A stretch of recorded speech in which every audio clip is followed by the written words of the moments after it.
تبعهم بإحسان إلى يوم الدين. أما بعد، قال الله تبارك وتعالى في كلامه المجيد: ولتكن منكم أمة يدعون إلى الخير ويأمرون بالمعروف وينهون عن المنكر. وقال تبارك وتعالى في موضع آخر: كنتم خير أمة أخرجت للناس تأمرون بالمعروف وتنهون عن المنكر وتؤمنون بالله. آج کے درس میں امر بالمعروف اور نہی عن المنکر کے لیے کیا آداب ہیں، ہم اس کا تذکرہ کریں گے انشاءاللہ۔ معروف کو عام کرنا، اور جو بھی معروف کے کام ہیں ان کا حکم دینا، اور جو منکر ہیں ان سے روکنا، اس کے لیے آداب کیا ہیں۔ ہر بار کی طرح اس مرتبہ بھی ہر ادب میں جو پہلا ادب تمام آداب میں ہے اس کا تذکرہ کریں گے، وہ یہ ہے کہ نیت کیا ہونی چاہیے؟ خالص ہونی چاہیے۔ امام بخاری رحمہ اللہ اس حدیث کو اپنی صحیح میں سب سے پہلے لائے ہیں، گویا سب سے پہلے لا کر کے بعد کی جملہ روایتوں میں اس کا عمل دخل ہے، اس کی طرف اشارہ کیا انہوں نے۔ جتنی بھی روایتیں آئیں گی، ہر روایت کے تقاضے کو پورا کرنا یا اس کا تقاضا پورا کرنا ہے یا اس پر عمل کرنا ہے تو اس میں پہلے حدیث کا عمل دخل ہوگا۔ وہ کیا ہے؟ انما الاعمال بالنیات، اعمال کا دار و مدار کس پر ہے؟ نیتوں پر ہے۔ تو نیت خالص ہونا چاہیے، نیت میں اخلاص ہونا چاہیے۔ دعویٰ کا کام آپ کرتے ہیں، امر بالمعروف کر رہے ہیں آپ، نہی عن المنکر کر رہے ہیں، تو اس میں اخلاص ہونا بہت زیادہ ضروری ہے۔ فرض کر لیں کوئی ایک امام ہے، کوئی ایک داعی ہے، اس کو تنخواہ ملتی ہے ماہانہ، تو اس کی نیت یہ نہ ہو کہ میں تنخواہ کے لیے کام کروں۔ تنخواہ ملتی ہے، ٹھیک ہے، میرے ضروریات کے لیے، میرے مسائل کے حل کے لیے، میرے حاجتوں کو پورا کرنے کے لیے وہ ہے ضرور، لیکن یہ ہے کہ اس سے بڑھ کر کے میں اس کام پر اللہ سے اجر چاہتا ہوں۔ کیا چاہتا ہوں؟ اس کام پر میں اللہ سے اجر چاہتا ہوں، اگرچہ کہ میری تنخواہ متعین ہے۔ میرے ذہن میں یہ نہ ہو کہ میری تنخواہ متعین، میں تنخواہ کی خاطر کام کر رہا ہوں، تنخواہ کے لیے کام کر رہا ہوں، تو پھر وہ اجر سے محروم ہو جائے گا۔ ہمارے یہاں خلفاء ہوتے تھے نا، وہ بھی تو قوم کے لیے کام کرتے تھے، ان کو بھی قوم کے لیے وقت دینا ہوتا تھا۔ بڑے تاجر تھے، لیکن جب خلافت آ گئی، کام کاج کو تج دیا، تجارت وغیرہ کو چھوڑ دیا، اور سارا وقت کس کو دینے لگے؟ قوم کو، مخلوق کو وقت دینے لگے، ان کے مسائل کے حل کے لیے، دین کے لیے، دعویٰ کے لیے سارا وقت دینے لگے۔ تو پھر اب ان کی ضروریات زندگی کہاں سے پوری ہوگی؟ بیت المال۔ تو ابھی بیت المال سے وہاں بیت المال سے پوری ہوتی تھی۔ آج ایک عالم کو اگر آپ نے پابند کر دیا ہے کہ آپ کا یہ دائرہ ہے، آپ کو یہ کام کرنے ہیں، کوئی اور اس کا مکلف نہیں، آپ ہی مکلف ہیں، اس کے عوض میں ہم آپ کو اتنی تنخواہ دیں گے، تو ٹھیک ہے، وہ اس کی ضروریات کو پورا کرنے کے لیے ہے، لیکن ساتھ ہی ساتھ وہ جب کام کرے تو اس کام میں اخلاص اس کے اندر ہونا چاہیے کہ میں یہ کام اللہ کی خوشنودی کے لیے کر رہا ہوں، مجھے اللہ تعالیٰ سے اس کا اجر اور بدلہ چاہیے۔ ٹھیک ہے نا؟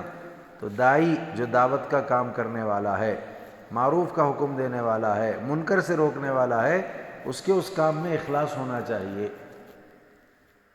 ورنہ وہ حدیث بہت مشہور ہے نا، جہنم کی آگ 3 لوگوں سے سلگائی جائے گی، دہکائی جائے گی، جس میں ایک مالدار کے اور مجاہد کے ساتھ کون ہوگا؟ عالم ہوگا۔ اللہ تعالیٰ اس سے کہیں گے بھی، ہم نے تمہیں علم دیا تھا، تم نے کیا کیا؟ تم قاری قرآن کہلانا چاہتے تھے، تم نام کمانا چاہتے تھے، تو لہذا وہ سارے کام دنیا میں ہو گئے، اب اس کے علاوہ ہمارے یہاں جہنم کی آگ کے علاوہ تمہارے لیے کچھ بھی نہیں ہے، تو لہذا اس کو جہنم کا ایندھن کر دیا جائے گا۔ اور وہ بھی عجیب بات ہے کہ منہ کے بل گھسیٹ کر کے اسے کہاں داخل کیا جائے گا؟ جہنم کی آگ میں۔ تو آپ نے دیکھا اخلاص نہ ہونے کے نتیجے میں بڑا نقصان ہوتا ہے۔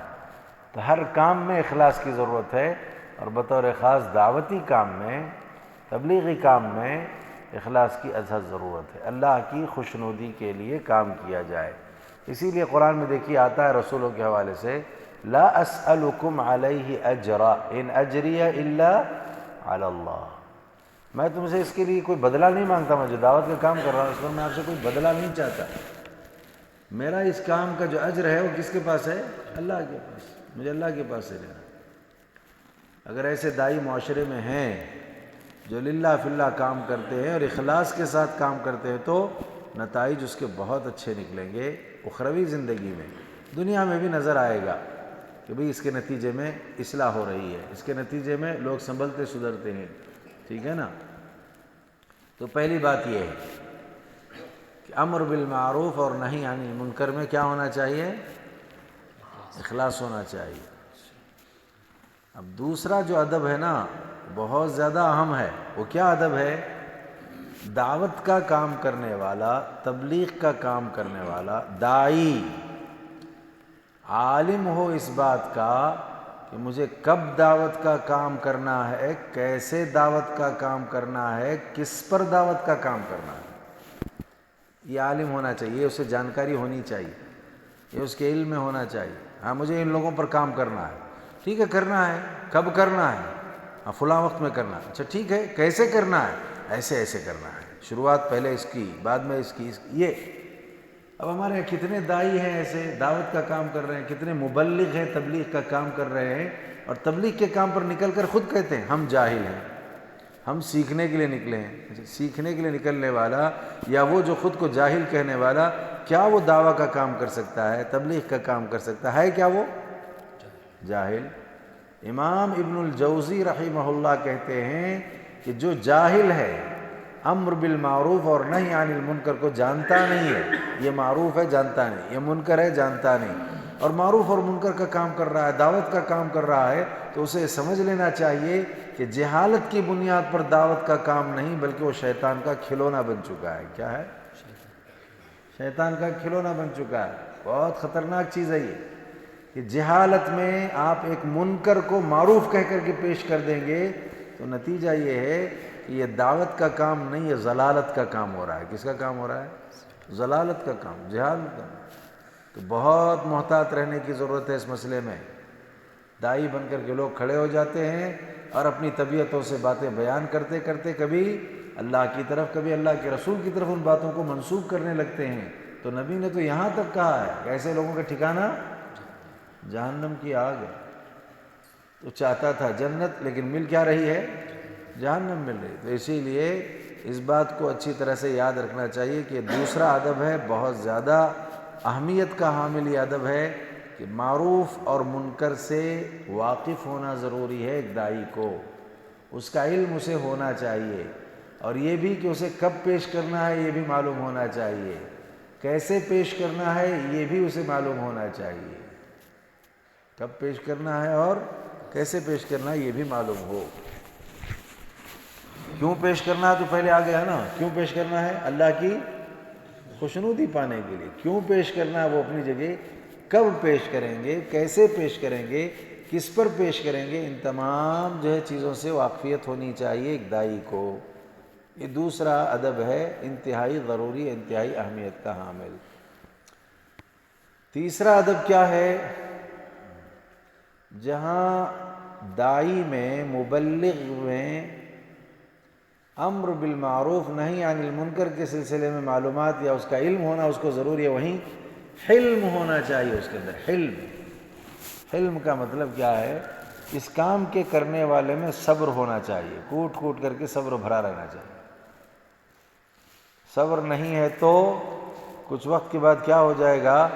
غصے میں آ جائے گا، تو اب اس کے بعد جو کام کر رہا ہے وہ اللہ کے لیے نہیں نفس کے لیے کر رہا ہے۔ کس کے لیے کرتا ہو؟ نفس کے لیے۔ غصے میں آئے گا، نفس کے لیے کرنا شروع کر دیا، اور بہت بڑا مسئلہ ہے یہ۔ تو اس کے اندر صبر کی ضرورت ہے، صابر ہونا چاہیے وہ، یہ ادب ہے۔ داعی بہت زیادہ صابر ہو، بہت زیادہ صبر کرنے والا ہو۔ عیسائیوں وغیرہ کے ہاں ان کے اپنے مشن کو آگے بڑھانے کے لیے باقاعدہ انٹرویو اور مطلب امتحان ہوتا ہے، دعوتی امتحان.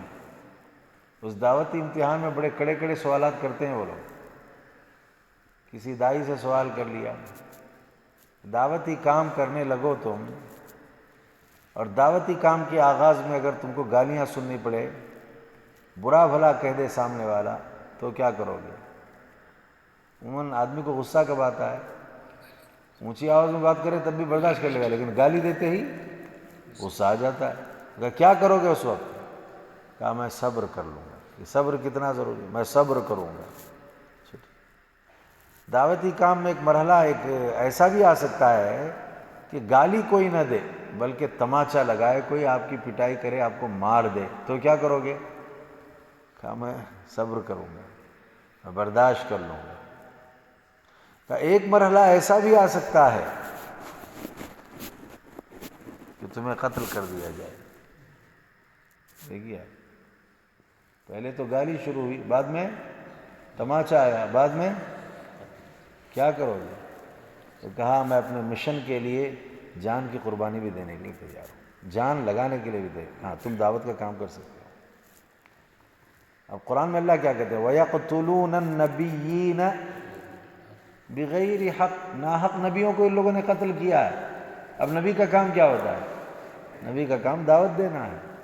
اب ظاہری بات ہے دائی سنے گا. اب یہ چیز مشق کے بعد آئے گی. اچھے بڑے صلاحیت منجھے ہوئے لوگوں کے ساتھ بھی اگر آپ بیٹھو گے تو اس کے اوپر جو ہے نا آپ آمادہ ہوگی، ایسے مشق ہوگی، ایسی تیاری ہوگی. تو دائی، دعوت کا کام کرنے والا، اس راستے میں جو تکلیفیں آتی ہیں اسے برداشت کرنے کا حوصلہ اس کے اندر رہنا چاہیے. صبر، غضب کو جو ہے غصے کو پینے کی عادت، یہ ہونا چاہیے اس کے اندر. یہ تیسرا وصف بھی بہت زیادہ ضروری ہے، بہت اہمیت کا حامل ہے. اسی سے جڑا ہوا ایک چوتھا وصف ہے.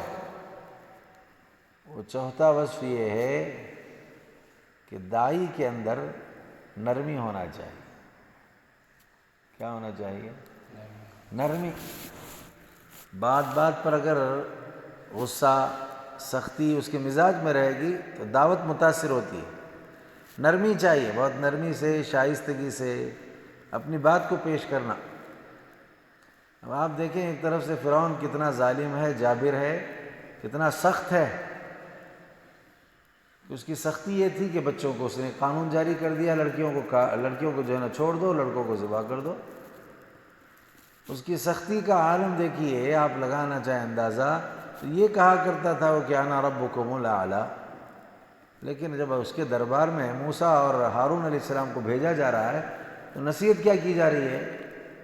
فَقُولَا لَهُ قَوْلًا لَيِّنًا. آپ دونوں جا کر کیسی بات کرو گے سامنے؟ نرم بات کرو. تو نرمی بہترین نتائج لاتی ہے، اور سختی کے ساتھ مسائل الجھتے ہیں، بہت ساری پریشانیاں، پیچیدگیوں کا سامنا رہتا ہے.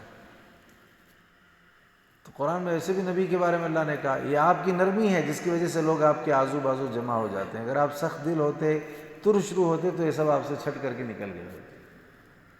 تو بہرحال ایک دائی کے لیے بہت ضروری ہے کہ اس کے مزاج میں، اس کی طبیعت میں نرمی ہونا چاہیے.